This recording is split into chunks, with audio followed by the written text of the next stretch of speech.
He booked a room for his ex, called her his real love, and told me to sleep on the couch on the family vacation I planned.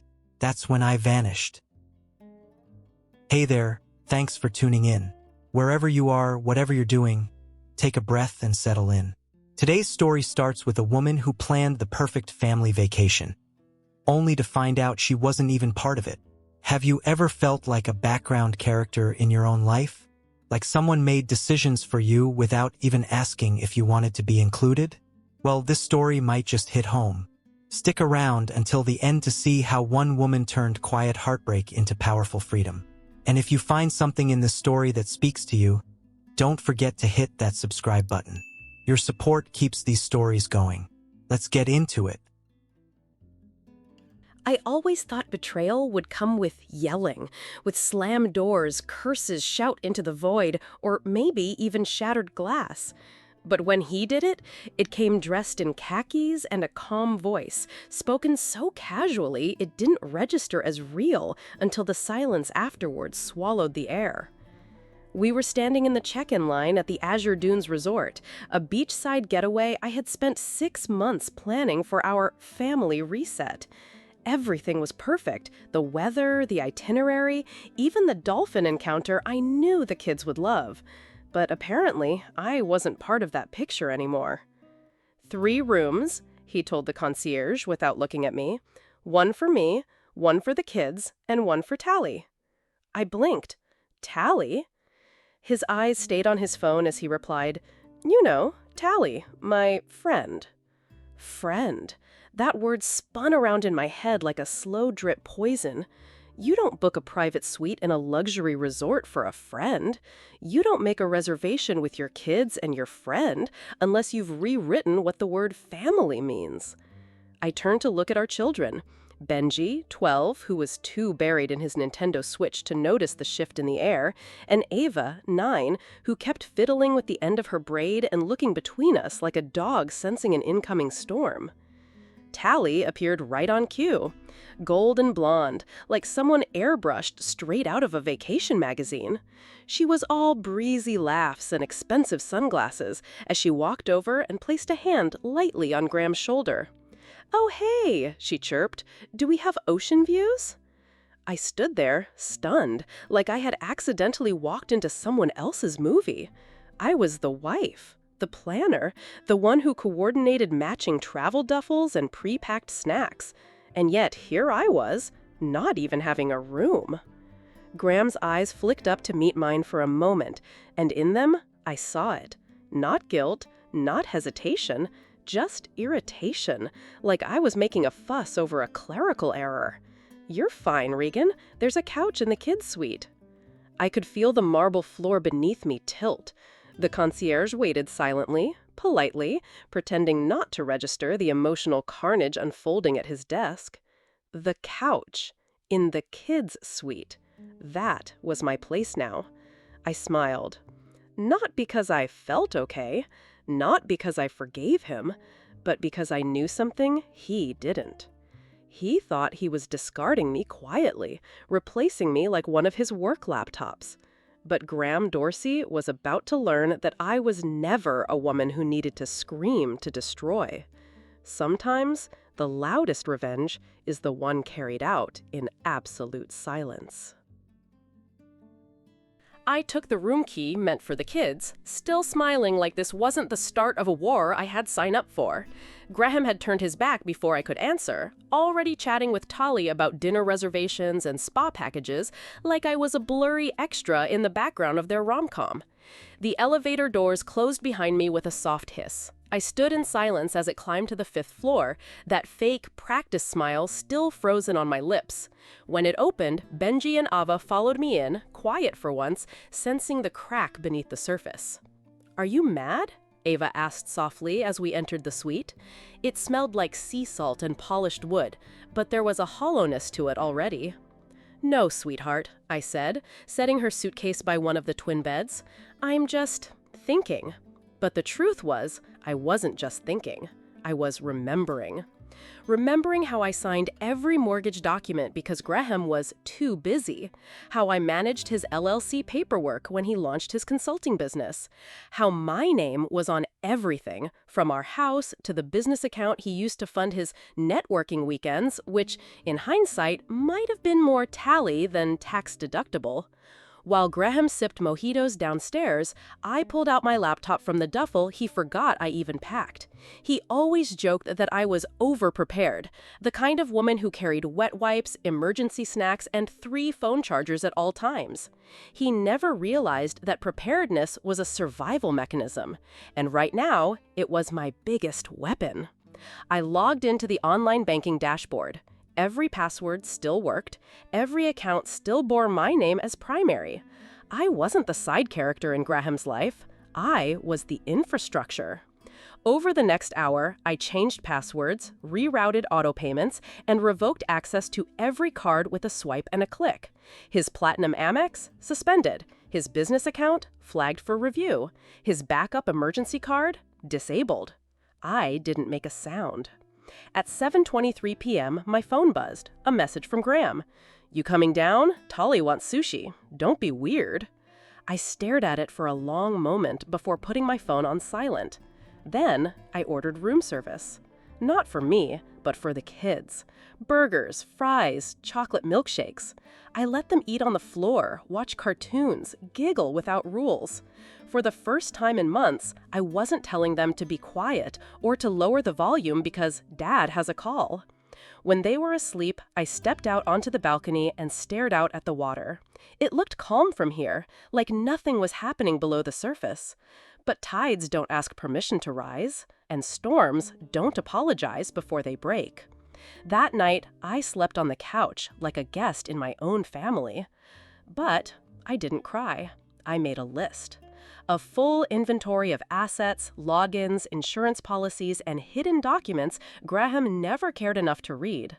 I wrote it all in a notebook I kept zipped into a pocket of my carry-on, the same one I used to track kids' allergies and school forms. When I was done, I took one last look at the glowing resort lights outside and whispered, "You wanted me silent, Graham. You'll get your wish. But you won't like what happens when a woman stops explaining herself."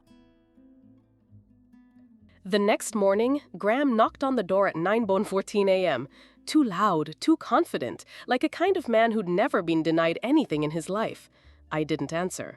He knocked again, then texted, "Hey, room's reserved for brunch. Tally's already downstairs. Don't make this awkward."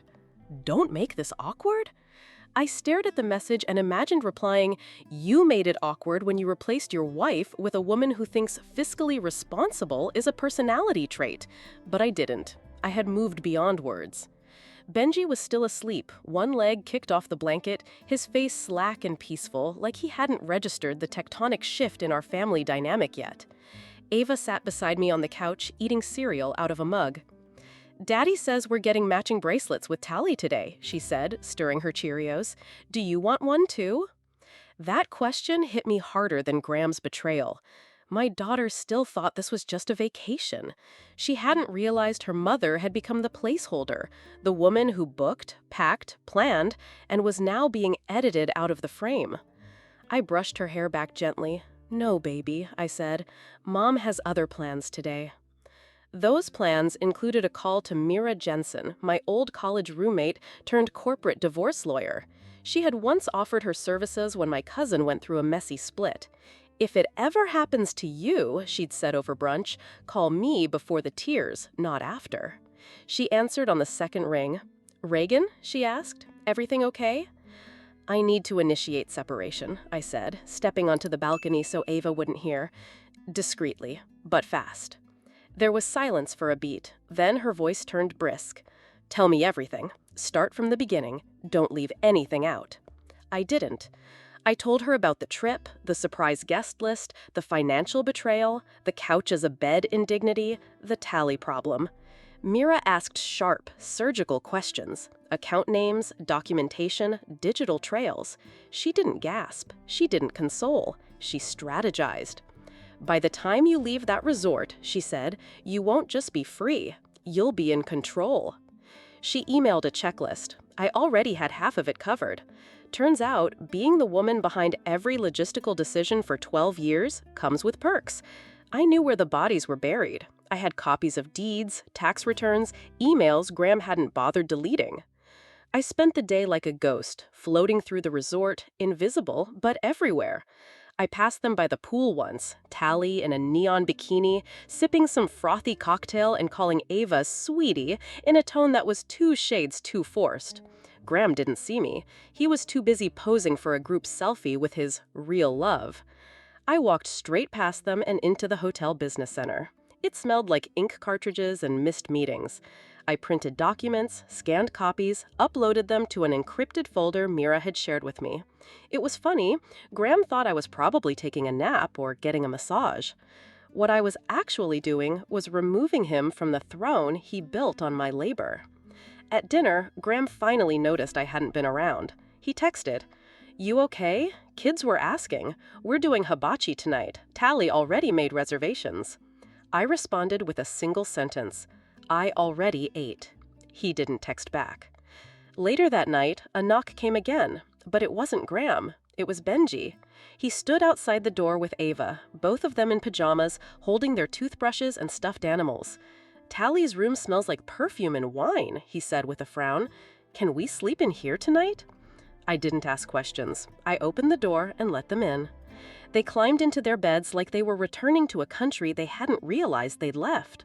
Benji pulled the covers up high. Ava curled beside her stuffed flamingo and whispered, "Mom, are we okay?" I knelt beside her, kissed her forehead, and said, "We will be." And I meant it. Because that night, as my kids fell asleep, I sat at the hotel desk and finalized the shutdown. The credit cards? Gone. The business account? In review. Our joint tax returns? Transferred. And most importantly, I sent Mira the authorization to serve Graham with the first stage of legal separation the day after we returned. But I wasn't done. I opened my personal journal, the one Graham always said was too sentimental, and began writing 3 letters. One for Benji, one for Ava, and one for the version of myself that once begged for a man's crumbs. Each letter started the same. "This is not your fault. And it never was."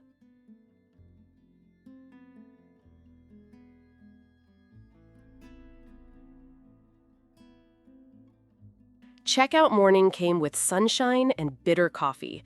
I stood by the window, watching Graham below in the valet lane, struggling to look composed as he spoke to the front desk. From this high up, he was a stiff figure, pacing in circles, checking his phone every few seconds, like the next ding would save him from a reality he hadn't prepared for. Benji sat at the table coloring quietly, his headphones in. Ava was folding her clothes the way I taught her, 3 quick folds and a flattening hand. She looked up at me. "Are we going home today?" "No," I said. "We're going somewhere better." They didn't ask questions. Somehow, the idea of better carried more weight than home. When we wheeled our suitcases into the lobby, I didn't make a scene. I didn't need to.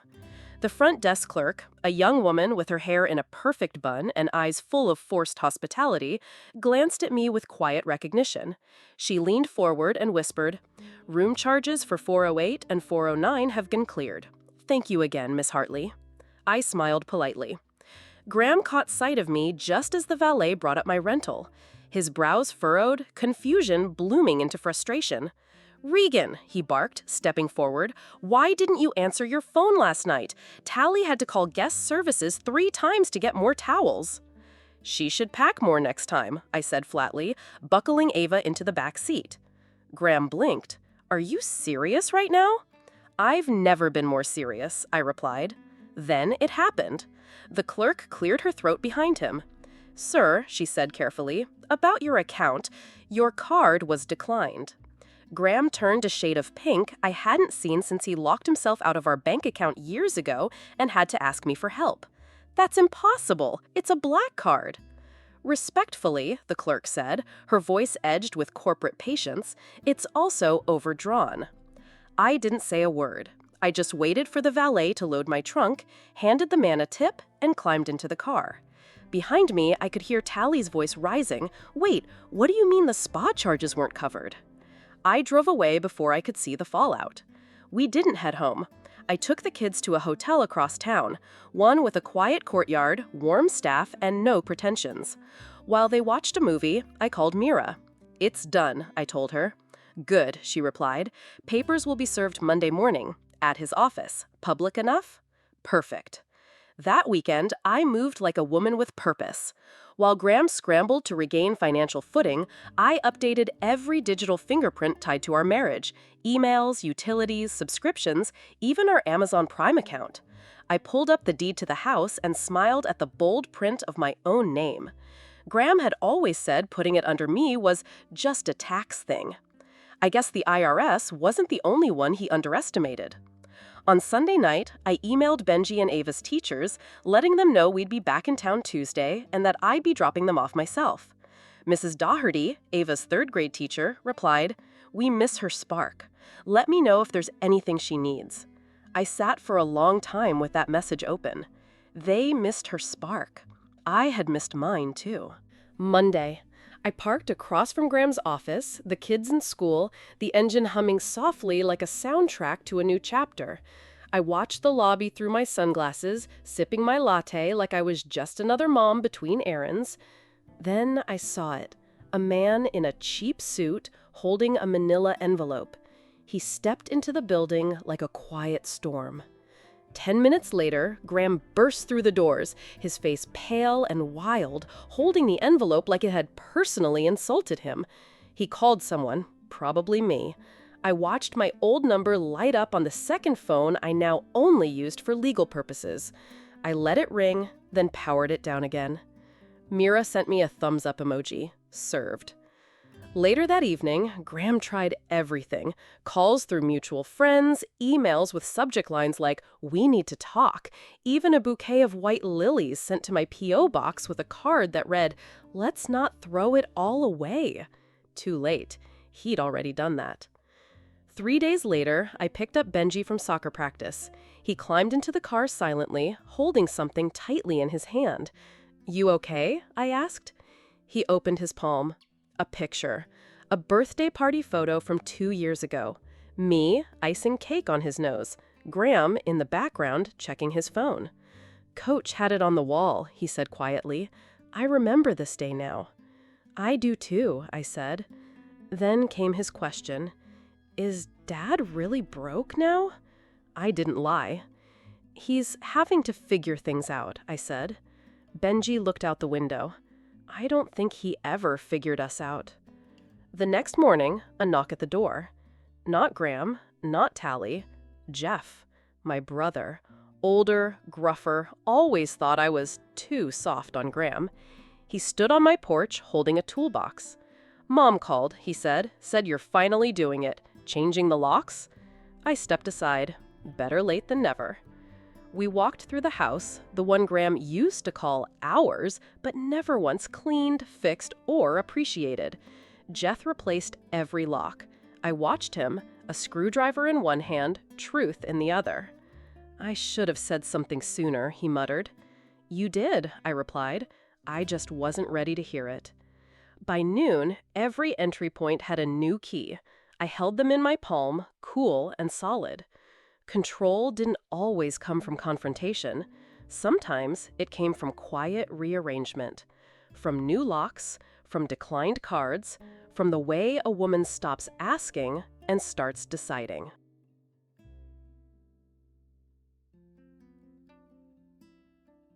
The first week without Graham felt strangely quiet, like a house that had stopped holding its breath. I hadn't realized how much space his voice had taken up, how much room his moods had dictated, how often the kids had adjusted their laughter depending on his energy. Now they laughed freely again, loudly, sometimes too loudly, and I let them. We were living in a rental for now, small, clean, and most importantly, ours. There were no echoes of slammed doors or sarcastic remarks. The only thing that filled the hallway was Ava's playlist of bubblegum pop and Benji's constant commentary about soccer highlights. One night, while I was folding laundry, Ava padded into the room barefoot, her stuffed flamingo under one arm. "Can I ask you something, Mom?" I looked up. Always. Do you miss Daddy? Her voice wasn't sad. It was curious, like she was asking whether I missed summer or snow cones. I folded a towel slowly.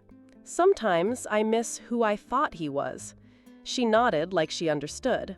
Then, I miss the way he used to tickle me when I got sad, but I don't miss how he yells.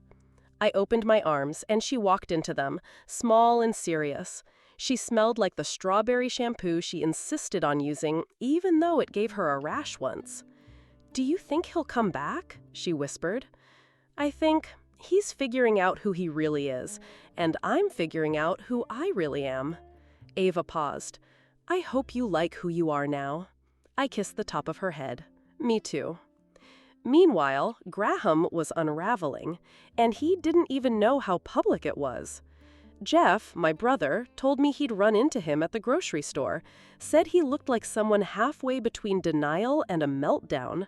Apparently, Tolly had packed up and left after discovering the Amex no longer had unlimited attached to it. She'd taken her hair extensions, her skincare fridge, and her emotional blackmail with her. She said something about not signing up to be a pioneer woman, Jeff said, smirking. "Sounds about right," I replied. What Graham hadn't realized was that when I left, I didn't just walk out of a marriage. I took the scaffolding that held his life together. And now, without me, he was trying to wallpaper over a crumbling wall.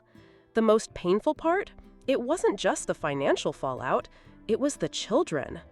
They had begun to see him through a new lens, one not fogged up by my constant justifications and excuses. Benji came home from school one afternoon, his mouth tight. "Dad forgot to pick me up," he said flatly. "Said he thought I had a ride." I sat beside him. "Did you call him?" "No, I called Coach. He drove me." He didn't say anything else. He just took his soccer cleats and sat on the porch, staring out at the sky like he was trying to understand how a man could forget something so basic. Later that week, Ava asked if she could move the fairy lights from her old room to the new one. "I want it to feel like mine again," she said. So we spent the evening untangling wires, hanging pink bulbs above her bed, and eating popcorn in a nest of pillows. It was the kind of moment I used to plan, but now it happened without trying. We were becoming something real. Not perfect, but whole. Then came the letter. Delivered by certified mail, Graham's handwriting on the front, still strangely elegant. He always prided himself on his penmanship, as if good cursive could excuse bad character. I opened it at the kitchen table, hands steady. It wasn't an apology. It wasn't a confession. It was a list. A list of reasons why I was overreacting. How I had misunderstood his relationship with Tally. How the room mix-up at the resort was bad communication. How I was making things unnecessarily complicated for the kids. "I never wanted to hurt you," he wrote. "I was just confused." As if that word explained anything. I didn't cry. I photocopied the letter, handed a copy to Mira, and dropped the original into the recycling bin, unread by the kids, untouched by tears. The next day, Benji asked if he could talk to me in private. We went for a walk, his idea, which surprised me.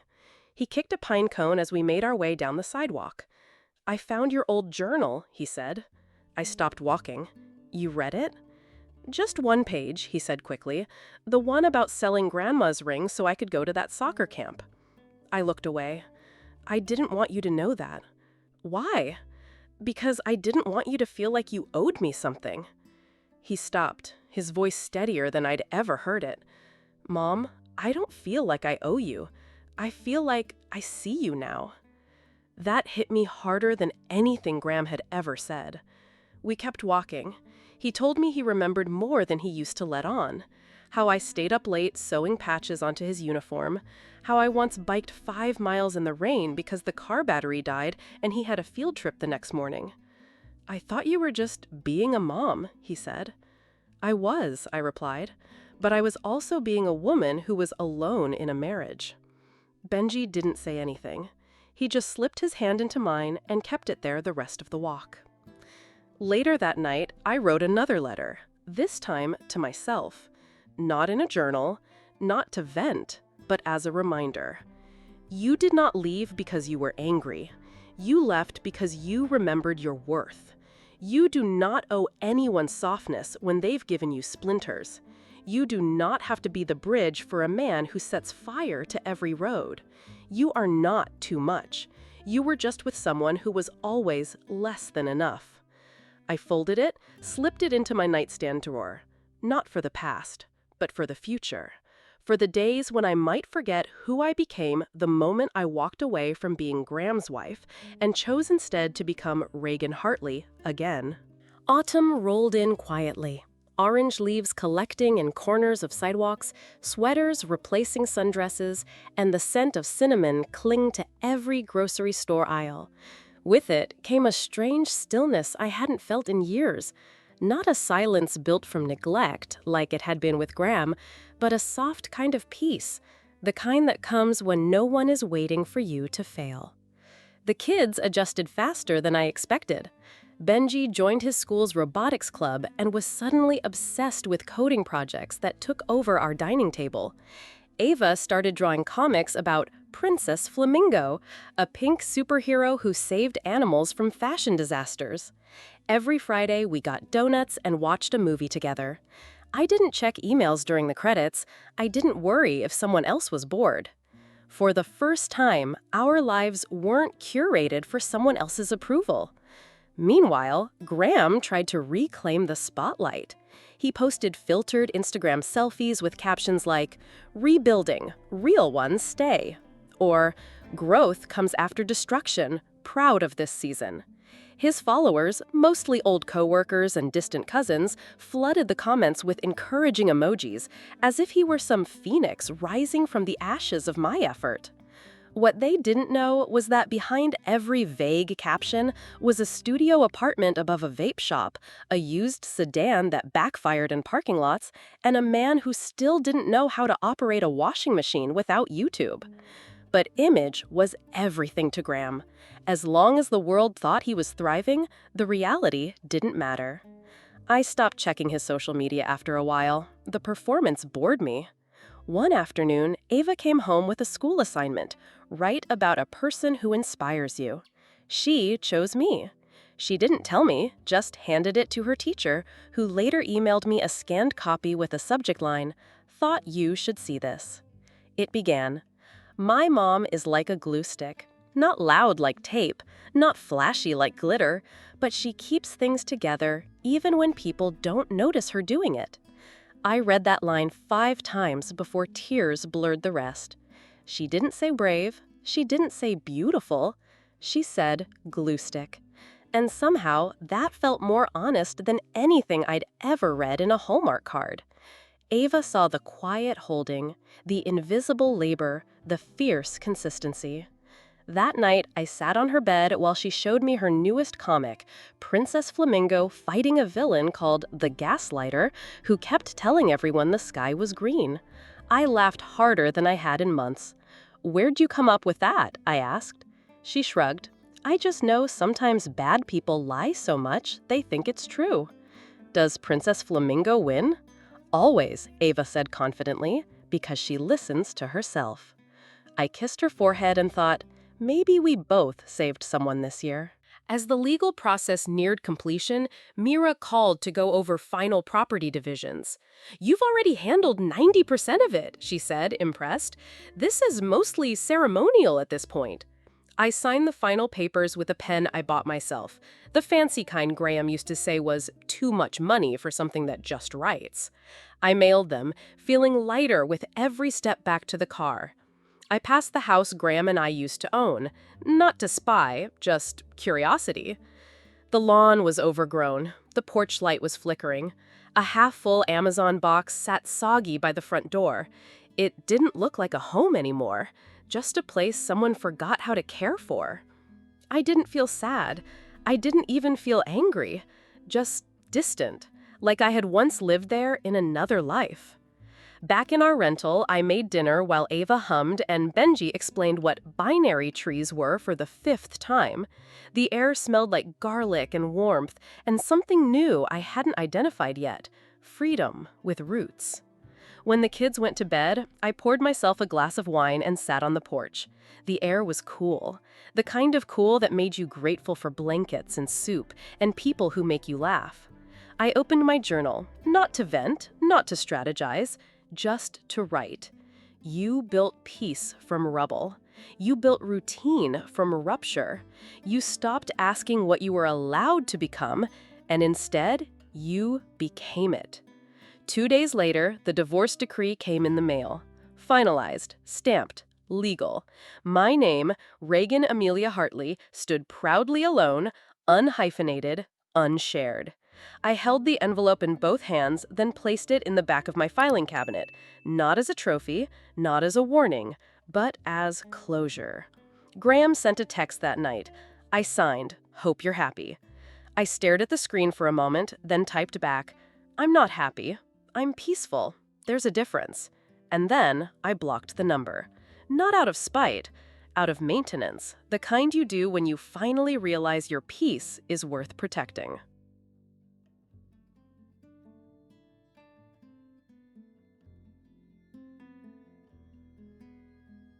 It's strange how fast life moves on after it breaks. One day, you're untangling a shared bank account and figuring out how to tell kids their dad won't be picking them up anymore, and the next, you're organizing a garage sale and helping Ava paint her bookshelf lavender because she says her books like pretty walls too. That's the thing no one tells you about starting over. It doesn't always look like burning everything down. Sometimes it's just putting fairy lights up in a room you pay for entirely on your own and realizing no one can unplug them out of spite. It had been a month since the divorce was finalized. No more emails from Mira, no more paperwork, no more calls from Graham's increasingly irrelevant lawyer. Just my name on my mailbox, my keys in my hand, and the quiet understanding that I was no longer an extension of someone else's ambition. I was the author of my own peace. One Saturday, while going through old boxes, I found the wedding album. It was buried beneath outgrown baby clothes and boxes labeled Christmas decor. The edges were worn, the spine cracked, but the pages still held every glossy smile, every illusion of forever. I sat on the floor and flipped through them slowly. Graham with his perfect hair, looking smug in a tux, me in a dress that felt more like a costume than a dream, our hands joined, our eyes naive. Family smiling like we were some promising investment. No one knew. Not even me. Halfway through the album, I closed it. Not because it hurt, but because I didn't need to remember who I used to be to appreciate who I'd become. I wrapped the album in a towel, placed it in a box, and wrote one word on the lid: archive. Not trash. Not memories. Just archive. Like a finished chapter, important once, but no longer in the story. The next week, I ran into Camille. Yes, that Camille. She was working at a boutique downtown, the kind with overpriced soy candles and aggressively folded scarves. She didn't recognize me at first. I wasn't the same woman who took her purse up to room 412. My hair was shorter, my posture different. I wasn't folding in on myself anymore. When she did realize, her expression froze mid-smile. "Oh, Reagan," she said, her voice a little too casual. I nodded. "Camille." A beat of silence. Then, "How are things?" "Peaceful," I replied. She blinked. "That's nice." She glanced away, fidgeting with a tag on a blouse that probably cost more than my monthly grocery bill. I didn't need to ask if she and Graham were still talking. I already knew. People like Graham don't lose women, they lose resources. And when Camille stopped being convenient, she stopped being necessary. Before I turned to leave, she spoke again. I didn't mean for it to get messy. I looked her in the eye. "That's the thing about stealing someone's chair, Camille. You never know what it cost them to sit down in the first place." And then I walked out. Not angry, not triumphant, just whole. Later that night, I told the kids we'd be planting a garden in the spring. Benji groaned. "Do I have to?" Ava clapped. "Can we plant strawberries?" "Yes," I smiled. "And tomatoes, and sunflowers." We didn't need a white picket fence. We didn't need a two-parent illusion. We just needed soil, sunlight, and the faith that even something buried could bloom again. " '